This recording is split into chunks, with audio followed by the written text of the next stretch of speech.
오늘 본문은 예수님에 대한 종교 지도자들의 부정적인 견해를 보여주고 있습니다. 바리새인과 사두개인들은 예수님께 와서 하늘로부터 오는 표적을 보여달라고 합니다. 이것은 예수님을 시험하기 위함이라고 오늘 본문에서 말하고 있습니다. 12장에서도 서기관과 바리새인들은 예수님께 표적을 요구했습니다. 그런데 지금 종교 지도자들은 또다시 하늘로부터 오는 표적을 보여달라고 합니다. 거듭되는 이 요구는 믿기 위함이 아니라 시험하기 위함입니다. 예수님은 이미 자신의 권위와 능력을 많은 표적으로 충분히 보여주셨습니다. 그럼에도 이들은 믿지 못하고 계속해서 예수님을 시험해 보는 겁니다. 예수님을 메시아로 믿지 못하고 배척하기 위해 계속해서 이것을 해봐라 저것을 해봐라 이런 요구를 하고 있다는 겁니다.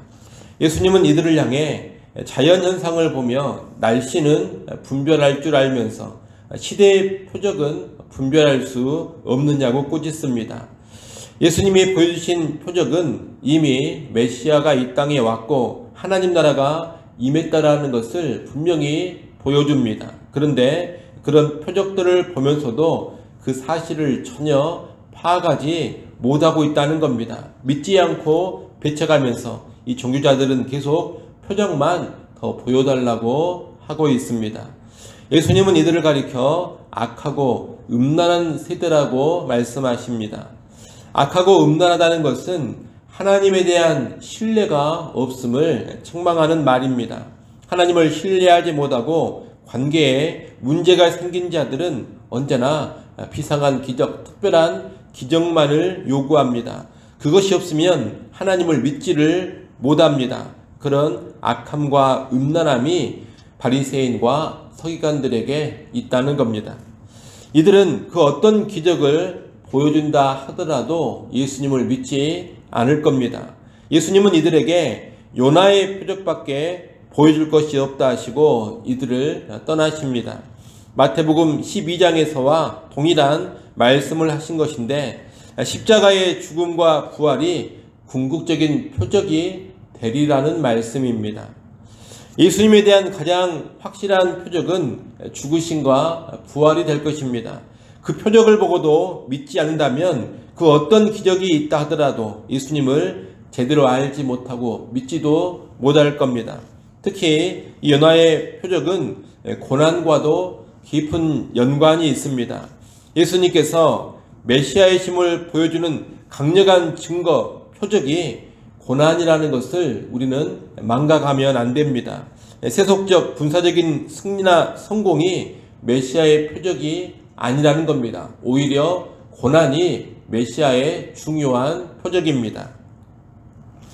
우리 시대의 표적도 세속적인 승리가 아니라 고난의 십자가가 표적이라는 것을 잘 알아야 하겠습니다. 여러분, 눈에 보이는 강렬한 기적 같은 것만을 추구하는 것은 영적으로 음란한 일이 될 수가 있습니다. 이것을 우리는 조심해야 합니다. 오히려 기꺼이 십자가를 지는 고난의 삶이 예수님을 바로 알게 하고 바로 믿고 따르게 할 것입니다. 교회는 그 십자가의 표적을 강조하고 그 십자가의 표적을 보여주는 그런 공동체가 되어야 할 것입니다. 그래야지만 메시아이신 예수님을 제대로 알고 믿고 따르는 공동체가 될 것이고 또 세상을 향해서도 메시아이신 예수님을 제대로 선포하는 공동체가 될 것입니다. 종교 지도자들을 떠난 예수님은 제자들과 배를 타고 갈릴리 바다 건너편으로 가십니다. 이때 예수님은 바리새인과 사두개인의 누룩을 조심하라고 말씀합니다. 바리새인과 사두개인의 누룩이란 그들의 그릇된 가르침 그리고 불신앙적인 태도를 은유하는 것입니다. 그들의 잘못된 가르침과 태도는 누룩처럼 퍼져나갈 수가 있습니다. 이것을 미리 경계하고 멀리해야 하는 겁니다. 그런데 제자들은 예수님의 말씀을 듣고 오해합니다. 예수님이 누룩 이야기를 하니 자기들이 떡을 가져오지 않은 것을 떠올리며 염려하는 겁니다. 예수님의 의도와 상관없는 전혀 엉뚱한 생각, 엉뚱한 염려를 하고 있습니다. 정말로 답답한 제자들의 모습입니다. 예수님의 의도를 오해했을 뿐만 아니라 오병이어와 칠병이어의 기적을 일으킨 주님이라는 것을 이 제자들은 지금 망각하고 있습니다. 어리석고 깨달음도 없고 믿음도 없습니다. 예수님은 이 제자들을 향해서 8절에 보면 믿음이 작은 자들아, 9절에 보면 아직도 깨닫지 못하느냐, 10절에 보면 기억하지 못하느냐, 11절에 보면 깨닫지 못하느냐, 이렇게 거듭해서 책망을 하십니다. 이런 거듭된 책망의 말씀을 보면 제자들을 바라보는 예수님의 마음도 정말로 답답하셨던 것 같습니다. 이 책망을 듣고서야 예수님이 말씀하신 누룩이 떡의 누룩이 아니라 바리새인과 사두개인들의 교훈을 삼가라고 하신 말씀이라는 것을 제자들이 깨닫습니다. 이를 보면 제자들이 정말로 연약하다라는 것을 알게 됩니다. 너무나 연약한 모습을 제자들이 계속해서 보여주고 있는 겁니다.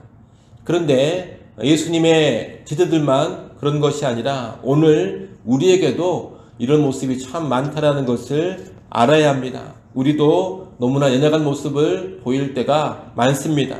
우리는 예수님의 의도를 오해할 때가 많습니다. 예수님을 자꾸 내 생각, 내 수준 안에서만 이해하려고 할 때도 많습니다.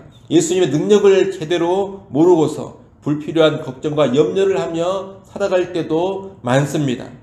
제자들의 모습이나 오늘 우리의 모습이나 별반 다를 게 없다는 겁니다. 이런 우리를 향해서도 예수님은 믿음이 작은 자들아, 기억하지 못하느냐, 깨닫지 못하느냐, 이렇게 책망하시고 한탄하실 겁니다. 하지만 우리가 기억할 것은 제자들의 부족한 모습, 연약한 모습이 계속 있음에도 불구하고 예수님은 이 제자들을 여전히 붙잡고 계시고 여전히 이 제자들과 함께하고 계신다는 겁니다. 제자들을 향하여 예수님은 크신 은혜를 내려주고 있습니다. 제자들이 유능하고 똑똑하고 탁월해서 함께하고 계신 것이 아닙니다. 예수님은 은혜와 긍휼로 제자들과 함께하시며 제자들을 계속해서 붙들어주고 계시는 겁니다. 오늘 우리를 향해서도 마찬가지입니다. 우리가 뭔가 대단하고 믿음이 좋고 똑똑하고 탁월한 신앙의 모습을 보이기 때문에 예수님이 나를 알아주시고 나와 함께 하신 것이 결코 아닙니다. 우리는 힘이 부족하고 연약합니다. 하지만 그럼에도 불구하고 예수님은 그분의 은혜와 그분의 긍휼로 우리를 대하시며 우리와 함께 해주고 계시는 겁니다. 우리는 그 은혜에 부응하여서 더 나은 믿음으로 나아가야 하겠고 더 온전한 깨달음으로 나아가야 하겠습니다. 아무쪼록 예수님의 긍휼과 예수님의 은혜를 힘입는 가운데 더 나은 믿음의 삶으로 나아가는 우리 모두가 될 수 있기를 간절히 축원합니다. 기도하겠습니다. 하나님 아버지, 오늘 우리가 신앙생활을 해갈 때 기이한 표적만을 구하지 않게 하여 주옵소서. 능력 있어 보이는 기이한 표적이 아니라 오히려 고난의 표적, 십자가의 표적을 바로 이해하게 하시고 세상을 향하여서도 기이한 표적을 보여주는데 길을 쓰는 교회가 아니라 오히려 고난의 표적, 십자가의 표적을 보여주는 그러한 교회로 서게 하여 주옵소서. 그래야 예수님이 어떠한 메시아이신지를 제대로 선포하게 하시고 그 예수 그리스도를 제대로 따르는 이 땅의 교회, 우리 교회 되게 하여 주시옵소서. 하나님, 연약한 제자들의 모습에도 불구하고 계속해서 함께 하시며 그들을 붙잡아 주시는 예수님의 모습을 또한 보았습니다. 오늘 우리도 힘이 부족함이 있지만 우리를 긍휼히 여기시고 변함없는 은혜를 베풀어 주시며 함께 하시는 그 주님을 힘입어서 더 나은 믿음의 삶으로 더 온전한 깨달음의 삶으로 나아가게 하여 주옵소서. 하나님, 이 시간 우리를 깨워주시고 기도하는 자리로 다시금 불러주셔서 감사합니다. 주님 앞에 엎드려 겸손히 은혜를 구하는 시간 되게 하시고 하늘의 은혜와 평안을 누리는 시간 되게 하시고 때를 따라 돕는 하나님의 은혜와 도우심을 누려가는 시간 되게 하여 주옵소서. 하루의 처음 시간 말씀과 기도로 시작합니다. 오늘 하루도 온종일 주님과 동행하는 한 날 되게 하여 주옵소서. 예수님의 이름으로 기도드리옵나이다. 아멘.